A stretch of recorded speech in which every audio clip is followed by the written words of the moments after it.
तो देखो, अब जो हमारा ईस्टर्न अलायंस था ना, जिसको वॉर्सो पैक्ट भी कहा जाता था, और उसे कौन लीड करती थी? सोवियत यूनियन, यानी कि जो हमारी यूएसएसआर थी ना, वहाँ की जो गवर्नमेंट थी उसको क्या बोलते थे हम? Soviet union. ठीक है, तो जो हमारा ईस्टर्न अलायंस था इसने भी वॉर्सो पैक्ट स्टैब्लिश कर दिया था। कब? 1955 के अंदर।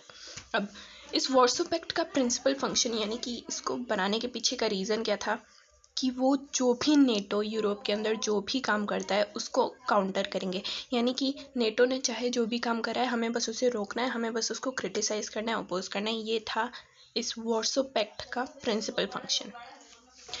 अब हमारा जो यूएसए यानी कि वेस्टर्न अलायंस है, ईस्ट और साउथ ईस्ट एशिया और वेस्ट एशिया। वेस्ट एशिया यानी कि वेस्ट एशिया का जो मिडिल पार्ट था ना, मिडिल एशिया ईस्ट, उसके अंदर जो यूनाइटेड स्टेट्स था, हमारा यूनाइटेड नेशन था, इसने अपने अलायंसेस बना लिए जिन्हें south east Asian treaty organization यानी कि सीएटो। ये कहाँ पे बनाई थी? साउथ ईस्ट एशिया में बनाई थी, इसलिए इसका नाम क्या रखा? South east Asia treaty organisation.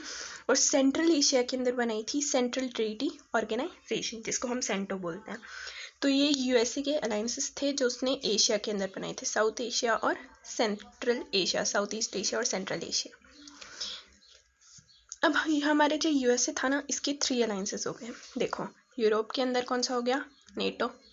South east Asia में हो गया। अब ये तो हमारा यूरोप हो गया, ये एशियन कंटिनेंट में आ गया। अब एशियन कंटिनेंट में भी साउथ ईस्ट एशिया में सीएटो हो गया और मिडल एशिया के अंदर सेंटो।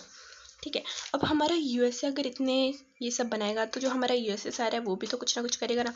तो जो यूएसएसआर था इसके टाइज अच्छे थे China, north Korea, north Vietnam और इटली के साथ।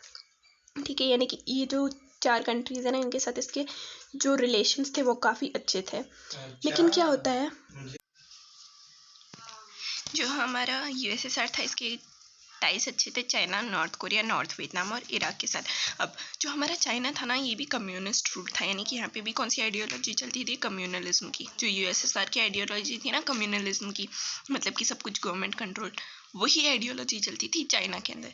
तो हमारा कम्युनिस्ट चाइना था ना, क्या करा 1950s में, 1950s के टाइम पीरियड में, मतलब इसने यूएसएसआर के साथ थोड़ा क्वेरल कर लिया, मतलब उससे झगड़ा कर लिया।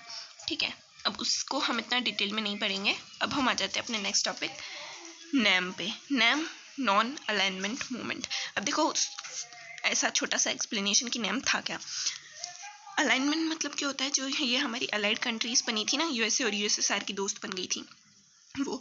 नॉन अलाइनमेंट मूवमेंट मतलब कि वो ऐसा मूवमेंट जिसमें कि जो कंट्रीज है वो किसी के साथ भी अलाइड नहीं होगी, किसी की भी अलायंस नहीं बनेगी, चाहे फिर वो यूएसए हो या यूएसएसआर के साथ हो, वो किस में चली जाएगी? नॉन अलाइनमेंट मूवमेंट का साथ देगी और किसी भी कंट्री का अलाय नहीं बनेगी, अलाइड नहीं बनेगी।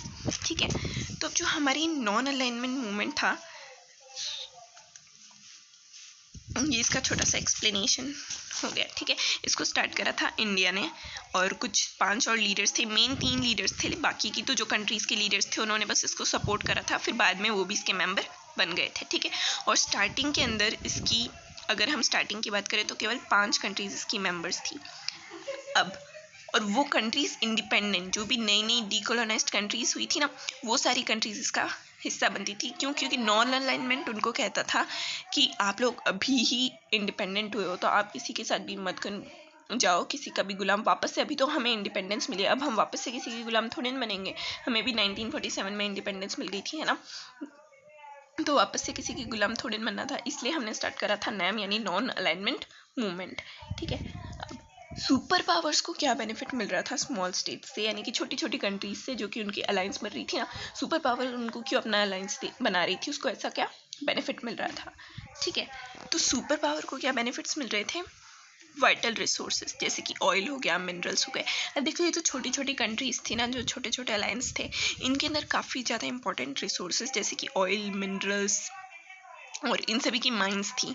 ठीक है, तो जो हमारी सुपर पावर्स थी ना, ये इस तरह के इंपॉर्टेंट रिसोर्सेज ले लेती थी इन छोटी छोटी कंट्रीज से।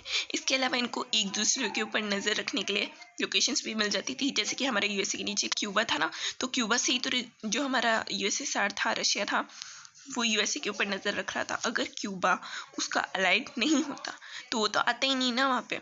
तो एक दूसरे के ऊपर नज़र रखने के लिए इनको लोकेशंस भी मिल रही थी, और इसके अलावा कि वो अपने वेपन्स और ट्रूप्स भी वहाँ पर लॉन्च कर सके, इस तरह की भी उनको लोकेशंस मिल रही थी। ठीक है, नेक्स्ट